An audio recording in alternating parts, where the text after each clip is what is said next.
ఈ రోజు మార్నింగ్ లేచి లేవగానే ఒక న్యూస్ చూసాక టీచర్స్ కూడా ఇలా బిహేవ్ చేస్తారా అని అనిపించింది. చాలా రోజుల నుంచి ఈ ఇన్సిడెంట్ జరుగుతుందంట. బట్ ఇన్ని రోజులకైతే బయటపడింది. బెంగళూరులో ఏదో కాలేజ్ లో ఆ కాలేజ్ ఫిజిక్స్ టీచర్ ఎవరో ఉన్నారంట. ఆ టీచర్ ఒక అమ్మాయికి ఫిజిక్స్ నోట్స్ ఇస్తానని చెప్పేసి వాళ్ళ ఫ్రెండ్ వాళ్ళ రూమ్ కి తీసుకొని వెళ్ళంట ఆమెపై అఘాయిత్యం చేశాడంట. తర్వాత అదే కాలేజ్ బయాలజీ టీచరు జరిగిన ఇన్సిడెంట్ కోసం తెలిసి ఆ ఫుటేజ్ ఉన్నాయని చెప్పి బెదిరించి మళ్ళీ ఆ బయాలజీ టీచర్ కూడా ఆమెపై అఘాయిత్యం చేశాడు. వీళ్ళిద్దరూ ఇలా చేస్తే ఆ ఫిజిక్స్ టీచర్ వాళ్ళ ఫ్రెండ్ ఇంటికి తీసుకెళ్లాడు కదా, ఆ అబ్బాయి కూడా ఇంకా ఈ అమ్మాయికి అరెస్ట్ చేయడం స్టార్ట్ చేశాడంట.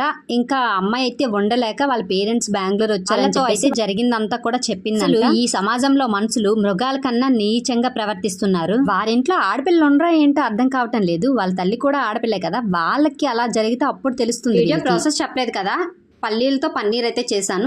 పర్లేదు, బట్ ఎవరు చేయొద్దు. నేనైతే ఫస్ట్ టైం ట్రై చేశాను యూట్యూబ్లో చూసి. Bye bye.